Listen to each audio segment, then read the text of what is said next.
Tanganyika TV, kwa pamoja tukupashe. Asante sana mpenzi mtazamaji wa Tanganyika TV. Hii ni TV yako ambayo inakuwa nakupa update mbalimbali, matukio kaza wa kaza na vipindi kaza wa kaza vya kuelimisha, kuburudisha, pia ambavyo vinakuwa natoa elimu kwa watu mbalimbali. Mpenzi mtazamaji, kwa siku ya leo tumejielekeza kabisa mimi na timu yangu kwenye eneo la Centre Diabetique Imona.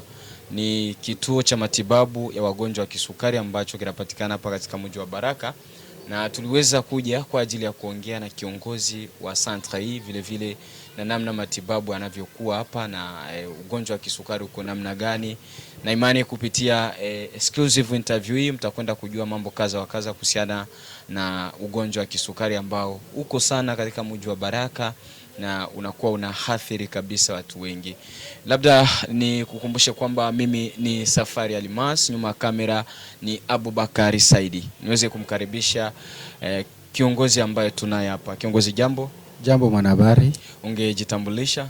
Ndio, kwa majina naitwa Mweneba Toussaint Clovis. Mimi ni mkuu kiongozi coordinator wa Action Sanitaire Imona Santé Diabete, centre ambayo na walea wagonjwa wa kisukari pamoja na wazee. Asante sana. Tukianza hapo kwanza kwenye centre ambayo inawalea wagonjwa wa kisukari. Idea ya kufikiria kuweka centre hii ilikuwa ni kutokana na nini mpaka mkafikiria muweze kuweka kituo ambacho kinakuwa na uhusiano tu na wagonjwa wa kisukari? Ndio ndugu mtangazaji, unajua kwamba ndani ya tarafa la Fizi na jiji la Baraka kuna mambo mengi ambayo angali nyuma zaidi, na tunaona kwamba tunaendelea kuwapoteza wazee wetu ya kutosha, kulingana na watu wanapojisikia magonjwa ya kisukari wanakimbilia Uvira, wengine wanaenda hapo Burundi. Ijapo kuwa kutoka hapa Baraka hadi Uvira ni 92 kilometre na barabara mbovu. Kutoka hapa Baraka kwenda hapo Bujumbura kwa Sioni ni 120 kilometre na barabara mbovu. Tukaona ya kwamba ni lazima na sisi tarafa la Fizi na jiji la Baraka kwa ujumla tuziji kuwa na zile masenta au zahanati ambazo zinazo jispecialize kwa magonjwa fulani fulani, kwa maana tuliona tukamate wagonjwa wa kisukari pamoja na wazee. Na labda wagonjwa wa kisukari wanakuwa wanatibika namna gani hapa? Inakuwa ni kwa bure ama kuna pesa yote ambayo mnakuwa mnaomba? Ndio mtangazaji, wagonjwa wa kisukari hapa hawatibiwi kwa bure, mbali tunakuwa na ile ambayo tunaita ni michango ili tusijirudishe nyuma, kwa sababu kila mwanzo ni mgumu na kila mwanzo ni mzito. Ndio kwa maana wagonjwa wa kisukari wanachangia fedha kidogo kidogo kwa ajili ya kujiendeleza, lakini wale wajabitike wa mwede 25 wale ambao bado ni wadogo tunawapatia dawa kwa bure, wanapata insulin zao kwa bure. Baada ya jamaa kukuja tunaongea pamoja na jamaa ili waanze kukubalia watoto wapate dawa kwa bure. Na tukianza hapo kwenye ugonjwa wa kisukari, wengi wangetamani kujua ugonjwa wa kisukari ni nini, wewe kama vile mtaalamu? Ndugu mtangazaji, ugonjwa wa kisukari ni ziji ya kuongezeka kwa sukari ndani ya damu, na kwa hiyo mwili inaukosa, inamsababishia mgonjwa ama mtu kuanza kupata vinyume vinavyosababishwa na hilo swala la wingi kuwa wa sukari kuwa ndani ya damu. Sasa inasababishwa na nini? Kila wakati mtu anapokula kila chakula ina amo kiwango cha sukari fulani, na kupitia ile kiwango cha sukari fulani kiko ndani ya chakula ndio kinasababisha kupandisha sukari ndani ya mwili. Ukiangalia vizuri OMS ama Organisation Mondiale ya Sante ilikwenda kukadirisha kwamba kisukari kwa kila mwanadamu iko 80 à 120. Hapo mtu haja kula chochote, lakini anapokula chochote ule ambaye hana kisukari hawezi kutambuka sasa 60, manake sukari itapanda ndani ya mwili wake kiwango cha 40 sasa 60. Hapo huyo haja kuwa na ugonjwa wa kisukari. Ndio kwa maana wakati tunapompima mtu tunaangalia anafika mngapi, hata kama alikuwa ameshakula tutakwenda kukadirisha kujua kama ana kisukari wala hana kisukari. Vile vile kwa mgonjwa wa kisukari anapofika musa 50 desa ule iko vizuri, kwa sababu tunafuata vile vile kumuuliza mgonjwa atuambie namna gani anavyojisikia, mwili wako unaendelea namna gani, na anatuambia nini anayojisikia, na kwamba anajisikia mwili uko mzuri, manake hapo kwake yeye mgonjwa yuko mzuri zaidi na anaendelea kuwa vizuri. Na kinachomsababishia mtu kugonjwa ugonjwa wa kisukari, hilo ni swali nzuri na ambalo ndeza furahia kabisa watu wajue. Kwa sasa kuna mambo matatu makubwa ambayo yanasababisha magonjwa ya kisukari. Yeah. Jambo la kwanza ni hali ya hewa. Hali ya hewa ya nchi, wakati tunaingia mwa hii perturbation ya nchi, tunakuta kila mtu anakuwa pressure inampanda kwa sababu ya mambo ambayo yanazungumzwa, vita na vinginevyo, magarama na vinginevyo vinaleta magonjwa. Na jambo la tatu ni chakula. Kwa sasa tunakuwa na chakula ambayo tunaita na semence améliorée, inakuwa chakula ya projet yenye shirika zinaleta, si vibaya, lakini inachangia nayo pia kutuharibishia mwili na kuleta kisukari ndani ya mwili. Na jambo la tatu ni tabia ya mtu kibinafsi. Kwa sababu unajikuta kuna mtu ambaye hali yake yote ya kimaisha ni kusirika, yeye unakuta ule mtu anakosa amani, na ile inasababishwa anakuwa kama ni mwanaume wa miaka ambayo inaendelea zidi ya 40, anajisikia wivu wakati anajikuta nguvu za kiume zinamuisha. Inamsababishia kukua mtu wa wivu sana na kupenda mke asitoke pembeni yake. Ile inaweza sababisha kupatwa na mgonjwa ya kisukari. Na kuna vigezo vingine vinavyosababishwa na jamaa vile vile, ile tunaita diabete hereditaire, na ni hiyo ndio wengi wanafahamu vizuri, lakini vigezo vya ugonjwa wa kisukari ni vingi zaidi ambavyo pamoja na nyinyi tutaenda kuvifafanua na watu watajua ni nini ninavyoendelea zaidi. Asante sana. Na kuna kauli ambazo zinakuaga mitaani, wengi tunazisikiaga kwamba watu ambao wanakuwa na diabetes ni wale watu ambao ni wanene, na wale ambao wanakuwa kwenye unene ndio wanakuwa kabisa karibu kupata ugonjwa huu wa kisukari. Labda wewe kama vile mtaalamu, kweli mtu ambaye ana mwili mdogo anaweza akapata na kisukari? Ndiyo, ndugu mtangazaji, kama kisi nilivyosema, mtu mnene inavyompatia kisukari ni ile tunaita obesite. Obesite maana yake mtu ananenepa. Unaponenepa, kati ya mnofu na ngozi ni mafuta ndio yanakuaga pale.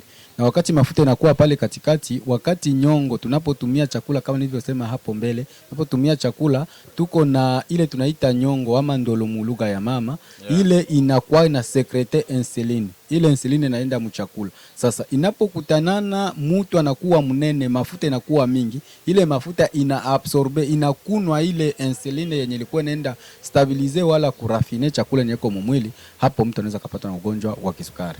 Sasa ule wa mwili mdogo ambaye anapata kisukari mgonde, tuseme hivyo kwa hiyo lugha, ule mgonde kinamsababisha ni nini? Ama jinsi tulivyosema wivu. Wivu inaweza sababisha mtu anapatwa na ugonjwa wa kisukari. Kwa sababu gani? Wakati yeye anakuwa akimuona mwingine na anasikia roho inadunda, roho inakuwa haimupi amani, anaweza kupatwa na ugonjwa wa kisukari. Na ulaji mbaya. Unaona kwa leo kuna kwa style wa mama wanapiga wali maragi, wanachia sukari, tena wanatumia na mandazi wala chapati na chai juu. Ile inaweza kusababishia mtu kupatwa na ugonjwa wa kisukari. Vile vile inaweza kuwa ni ndani ya jamaa. Ile tunasema damu ni nzito kuliko maji. Inaweza kusababishia mgonjwa wa kisukari, mtu kupatwa na ugonjwa wa kisukari japokuwa ni mnene ama ni mgonde. Vile vile kwa wale wagonde kuna sababisho tunaita maladie pancreatite. Anaweza kagonjwa magonjwa yenye kusababishwa na nyongo. Anapogonjwa nyongo anaweza kapatwa magonjwa ya kisukari hata kama yeye ni mgonde, ndugu mtangazaji.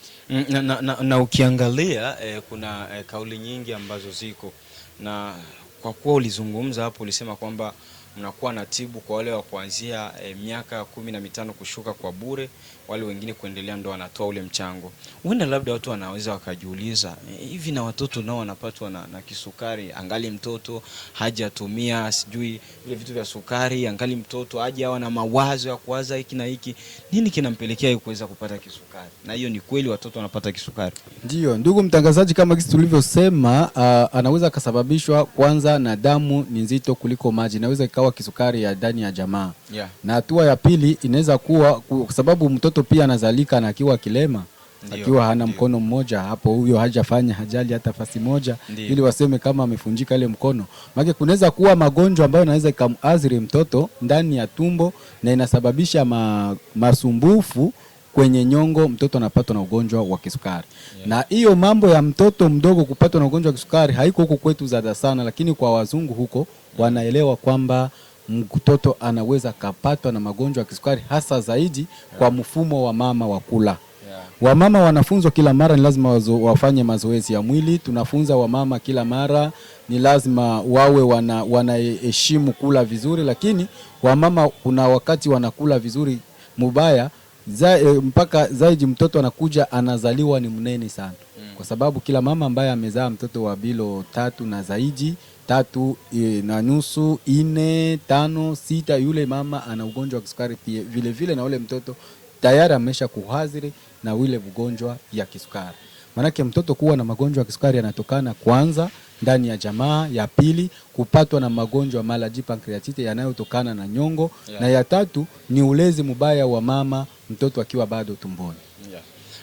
Na ukiangalia kuhusiana na hizo swala tu la kisukari, wenda labda watu wangetamani kujua, wasikilizaji na watazamaji wetu ambao wanatufuata kwa muda kama na huu, ni hatua gani ambazo mtu anatakiwa kuzifanya kwa ajili ya kuepusha ile kisukari, kwa kuwa kuna wale ambao hawajapata kisukari. Wenda labda ni kitu gani ambacho wanatakiwa ukifanya ili kisukari ile isije ikawapata? Ndio ndugu mtangazaji, mambo yote yameshawekwa bayana. Mwanadamu anapashwa kujiumbia furaha mwenyewe, hata ndani ya Biblia yetu inaandikwa hivyo. Yanawezekana mtu anapashwa kuheshimia mikakati na sheria za afya. Sheria ya kwanza, kwa siku moja ndugu mtangazaji, mtu anapashwa acheke dakika 15. Kwa siku moja unapashwa ucheke dakika 15. Na hiyo wengi hawakwaki wanaiheshimu. Jambo la pili, mtu anapashwa atembee afanye hatua ya pa 7,000 à 10,000 pas par jour. Na hiyo haiwezekani kulingana na sheria za watu. Kwa sasa tunakuwa na style ya mapikipiki na kuwa gari inaonekana kama vile ni maendeleo. Ile ni hatari ambayo inajitokeza kwa walio wengi. Hatua nyingine, ulaji, watu wanakula vibaya. Sababu ukiangalia vizuri wamama wanapopiga, tulisema hapo mbele kwamba chakula kwanza inakuwa semence améliorée, ambayo si ya rutuba ile ya zamani tena. Wakati sasa mtu mama anayoipiga naye anatia amogu, onja, seleri na zingine hata wanaita majina ya wadada, dama, gipondu, wanatia ndani ya chakula. Na mafuta ya uki ndani tena, wengine wanaenda mbali zaidi, wanakamata mafuta ya uki na ya ngazi wanachanga pamoja. Na hapo wanajisikia kwamba anakula chakula yenye iko vizuri, na hiyo iko sababisho kubwa ambayo yanaleta magonjwa ya kisukari. Na ingine ambayo yanapandisha sana kwa kina ni haya habari zinatoka kwenye hizi simu kubwa. Nasikia maojo zinakuja, ile mitandao ya kijamii na pana habari ambayo yanashtua watu zaidi. Unapata habari njoo vile washafika Makobola, wewe hapo unashtuka rona pasuko. Nasikia hapana, wakisha wale wa Makobola wataingia tena, tunachunga sawa ibokoboko njoo watashuka. Unakuta watu wanakosa amani, na ile inasababisha sana msongo wa mawazo, na inasababisha magonjwa ya kisukari kupanda kwa kina kwa kila tabaka yoyote ile. Ndugu mtangazaji, naam, asante sana mpenzi mtazamaji. Nikukumbushe kwamba tuko katika kituo cha matibabu ya ugonjwa wa kisukari ambao kinapatikana hapa katika mji wa Baraka, manispa ya Baraka ya Kati. Inaitwa Centre Diabetique Imona, kinajihusisha na kutunza wagonjwa wa kisukari, na tunaye hapa coordinator wa kituo hichi ambaye ni Hussein Clovis, ambaye anapatikana hapa. Wengi wanapenda kuita diabetes bwana. Ndio hiyo Georgia anapenda hiyo. Asante sana. Na labda tuishajua kitu ambacho tunatakiwa ukifanya kwa ajili ya kutokupata ule ugonjwa wa kisukari. Kuna wengi ambao wanasemaga kwamba ugonjwa wa kisukari hauponaji. Sijui hizi habari zina ukweli? Ndio ndugu mtangazaji, mimi kazi yangu ni kumwambia mtu ukweli. Ugonjwa wa kisukari haunaga tiba ya kuimaliza, hapana. Ugonjwa wa kisukari una mambo 10 ambayo nayatajia kila mgonjwa ambaye ninampokea. Jambo la kwanza, namwambia mgonjwa kwamba ugonjwa wa kisukari hauponi. Jambo la pili, ugonjwa wa kisukari haumuue mtu. Jambo la tatu, ugonjwa wa kisukari haumwambukie mtu. Jambo la 4, ugonjwa wa kisukari hauponi, hauui, unauma kumwili. Na jambo la 5, hauamlogi mtu ugonjwa wa kisukari. Wakati mgonjwa anaposhika yale maneno, yanamsaidia kuishi na mgonjwa yake vizuri. Ninaposema magonjwa haiponi, maana yake OMS ama Organisation Mondiale ya Sante haiyatoa rasmi dawa ambayo inajihusisha na utunzaji wa uponyaji wa ugonjwa wa kisukari, iwe kiasili, iwe kishinwa, ile wanaita medicine specialization iwe kwa sisi hapa hatuponyi magonjwa ya kisukari. Na tunaposema kama haiyaui, ni kwa sababu tunamfunza mgonjwa kuishi na magonjwa yake vizuri, na anamaliza miaka aliyopangiliwa na Mungu bila tatizo. Na kuna wakati tunasemaga kuna wakati utakuta mgonjwa wa kisukari anatumia dawa. Kuna zile dawa waga wanaita, kuna ile moja wanaita sijui kama Gliben, kuna zingine, ila kuna wakati tunaona wagonjwa wa kisukari wanafikiwa kuanza kuchomwa shindano. Sijui ungeweza kutofautisha hizo nyakati mbili? Ni wakati gani mtu anaweza akatumia dawa na ni wakati gani mtu anaweza akachomwa shindano? Ndio ndugu mtangazaji, unajua hapo unanirudisha nyuma kidogo. Ni lazima tuoneshe watu utofauti wa diabete. Ndiyo. Kuna diabete aina 3 kubwa. Kuna diabete type 1, kuna diabete type 2 na kuna diabete tunaita gestationnel na ingine inaitwa secondaire.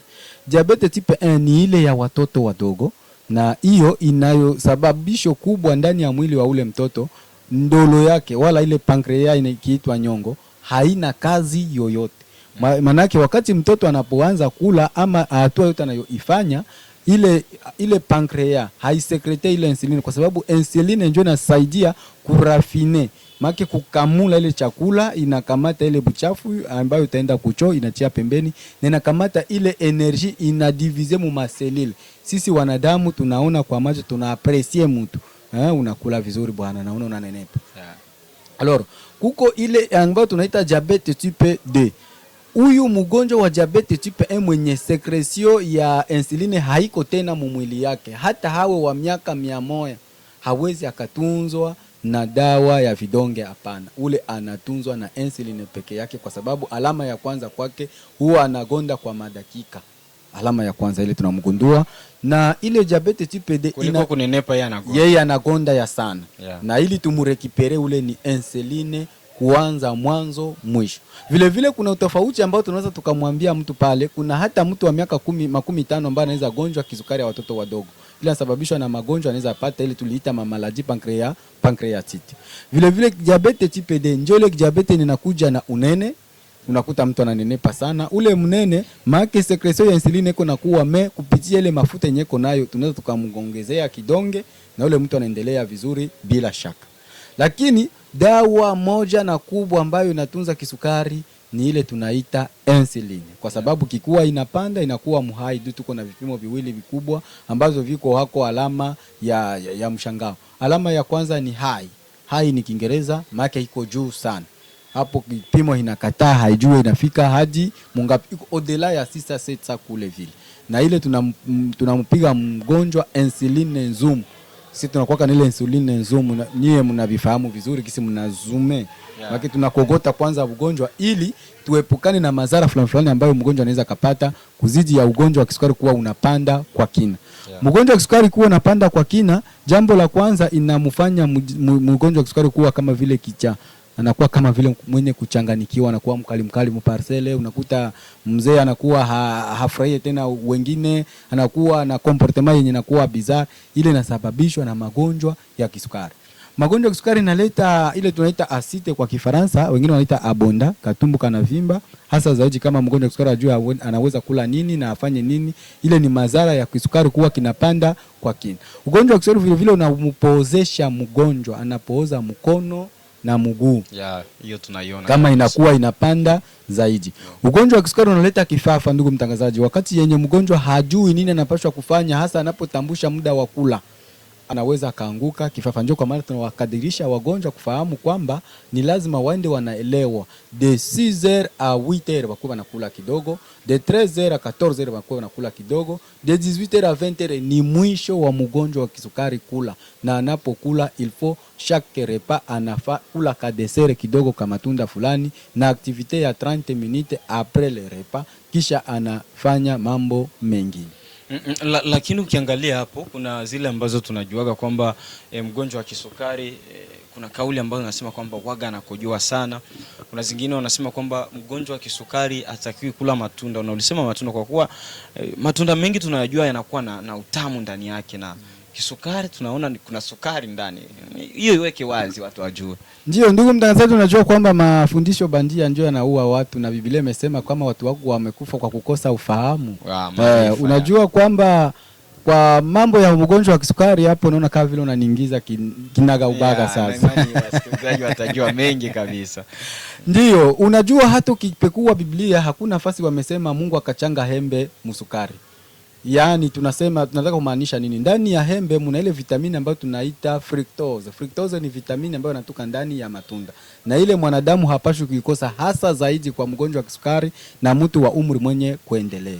Sasa tunamwambia mgonjwa namna gani? Kama alikuwa na zoezi ya kula hembe 2, 3, 4, anapoitumia hembe, kwa sababu ndani yake mna nusu ya sukari ambayo itakuwa na mafaa kwa mwili yake, tunamwambia mgonjwa anatumia hembe moja kwa siku.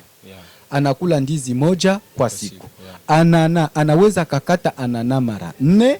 Anapoikata ile anana mara 4, anakamata kipande chake kile cha 4, anakata tena mara 2, anakula kale kapapie kamoja ili asikilize kama mwili yake itareagire namuna gani.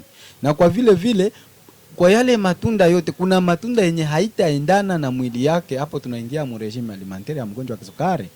Na ile yenye anajikuta kama wakati alikula tunda fulani haikuambatana vizuri na mwili yake, anaachana na ile tunda. Lakini hakuna uganga wa sasa ambao unamkataza mgonjwa wa kisukari kutokutumia matunda. Na mgonjwa wa kisukari ambaye hatumie matunda ndiye anashikwa sasa na hivi nyuma ambayo tunaita constipation liée au diabete. Anakuwa anakula lakini hatapata choo, na anaweza kafanya miaka na mida mirefu na hapati choo, ndugu mtangazaji. Na kuhusu kukojoa, kuna wale wanasema kwamba mtu waga anakojoa sana. Hiyo ikoje? Ndio hapo watu wanapotea wengi, kwa sababu kwa sasa tunagundua kwamba ugonjwa wa kisukari hauji kwa mikojo peke yake. Hapana, ugonjwa wa kisukari unazingatia kiungo ambacho ilizingatia zaidi kadiri ya gisi mgonjwa alivyo. Kwa sababu kuna wagonjwa wengi unapompima na mwambia kisukari kinapanda sana, kwambia mimi sikojoi, anakuambia kwanza haiko ndani ya familia.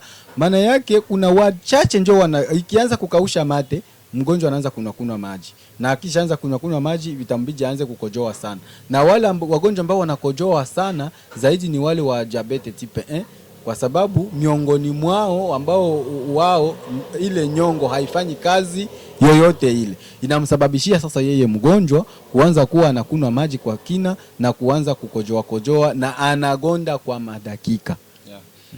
Na kuna ile ya kuhusu mchoko ikoje? Unaweza kutumika tu kitu kidogo unasikia umeshachoka sana. Hiyo nayo yuko. Ugonjwa wa kisukari unazingira mtu, kwa sababu wakati inapoingia mwili inaua nguvu za mwili yote, inaathiri mishipa.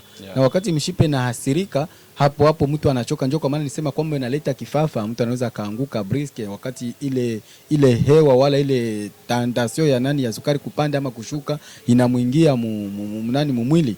Hapo tunataka sasa tuzungumuzie nini yenye mgonjwa anapashwa ama mtu kujijua kama anagonjwa ugonjwa wa kisukari. Jambo la kwanza, kwa wagonjwa kuna wale ambao wanasikia mwili unachoka zaidi. Jambo la pili, kuna ile jambo ambalo kuko mapikotuma, tunaita mapikotuma. Maana unasikia mwili unapiga vichomi. Jambo lingine, unaanza jisikia gaze ndani ya miguu. Wengine wanaanza jisikia gaze ndani ya miguu, hakuna baridi tena, jisikia anakuwa na gaze. Na jambo lingine, kuna ile ambayo tunaita kisukari yenye iko ya kijamaa. Ile ya kijamaa inazoea kumufikia mtu kwa kusikia njaa sana. Nishasema kwamba magonjwa ya kisukari huaga hayumi. Na kama hayumi maana yake inaingia kwa mtu polepole. Na jambo lingine, kwa wanaume zaidi unajikuta mwanaume hanaga tena nguvu za kiume wakati anapokuwa na mume wake ama na mke wake. Hapo sisi tunazoea kutumikisha terme teknike ya drone. Anajikuta kama drone haipandi tena, maana zile singa za wifi hazijifungi tena mzuri, na deja tunaingia ile ambayo tunaita reprise strategique. Mzee anaanza jisema njoo vile akose kazi nimefanya, inasababisha. Ile ni alama ya kwanza ya magonjwa ya kisukari ambayo yanayosababishwa na mfumo wa sasa zaidi ya ulaji ambao wamama wanatuandalia. Na labda katika tathmini yenu, kwa gesi mmeweka hii center diabetic hapa, vipi kweli watu wanajitokeza kwa ajili ya kuja kupima magonjwa ya kisukari, ama ndio hivyo watu wanaogopa? Ndio ndugu mtangazaji, tuko napokea watu hapa, lakini wengi wanakimbia kwa sababu mimi nasema ukweli. Baada ninapompokea, ninamfunza, ninamuonesha madhara ya magonjwa ya kisukari na ninamuonesha nini anapaswa kufanya. Lakini tungana tatizo kubwa, unaona hata wengine hapa kusantre unasikia kama wanaenda kumaombi. Wengine wanashikilia kisukari kuwa ni magonjwa ya ulozi na uchawi. Ndio baadhi ya wengi, kama ingali turu ya kwanza yeye kupokelewa, anajisikia kama unaelewa kwamba anasikia.